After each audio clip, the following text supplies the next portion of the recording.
የአባቴ ብሩካን እንዴት ናችሁ? ሁሉ ሰላም ነው? ሁሉ ደህና ነው? አንድ ነገር ልንገራችሁ። እዚህ ጋር መጽሐፍ ቅዱስ እንደዚህ የሚል ቃል አለ። እኔ ማነበው መጽሐፍ ቅዱስ ይሄ ነው። እንግዲህ የምተዳደርበት የእግዚአብሔር ቃል በመንፈስና በእውነት የሚመራን ሙሴ በጽላት ላይ የጻፈው እንዲህ ይላል። በመጀመሪያ እግዚአብሔር ሰማይና ምድርን ፈጠረ። ምድርም ባዶ ነበረች፣ አንዳችም ነገር አልነበረባትም። ጨለማም በጥልቅ ላይ ነበረ፣ የእግዚአብሔር መንፈስም በውሃ ላይ ሰፍኖ ነበረ። እግዚአብሔርም ብርሃን ይሁን አለ፣ ብርሃን ሆነ። እግዚአብሔርም ብርሃኑን መልካም እንደሆነ አየ። እግዚአብሔርም ብርሃኑን ጨለማንም አየ።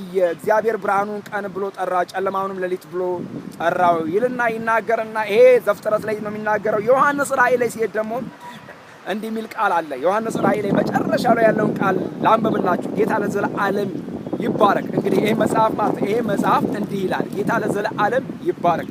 እንድታዩን እንድታነቡ እንድትረዱኝ ነውና እንዲህ የሚል በዚህ መጽሐፍ የተጻፈው የትንቢት ቃል ለሚሽር ሁሉ እኔ በዚህ መጽሐፍ የተጻፈው የትንቢት ቃል ለሚሰማ ሁሉ እኔ መሰክራለሁ። ማንም በዚህ ላይም አንዳች ቢጨምር እግዚአብሔር በዚህ መጽሐፍም የተጻፈውን መቅሰፍትም ይጨምርበታል። ማንም በዚህ በትንቢት መጽሐፍ ከተጻፈው ቃሎችም አንዳችም ቢያጎድል በዚህ መጽሐፍም ከተጻፈው ከሕይወት ዛፍና ከቅድስቱ ከተማ ከእግዚአብሔር ዕድል ያጎድለዋል። ይህን የሚመሰክር አዎን በቶሎ እመጣለሁ ይላል። አሜን። ጌታ ኢየሱስ ሆይ ቶሎና። የጌታችን የኢየሱስ ክርስቶስ ጸጋ ከሁላችሁ ጋር ይሁን አሜን እያለ ይናገራል። ይሄ ነው እንግዲህ የእግዚአብሔር ቃል ይሄንን ነው የሚናገረውና ስለዚህ መጽሐፍ ቅዱስ ብቻውን በቂ ነው። ጌታ ለዘላለም ይባረክ። ኢየሱስ ያድናል። ኢየሱስ ጌታ ነው። ኢየሱስ የመዳኛ መንገድ ነው። ኢየሱስ የማምለጫ መንገድ ነው።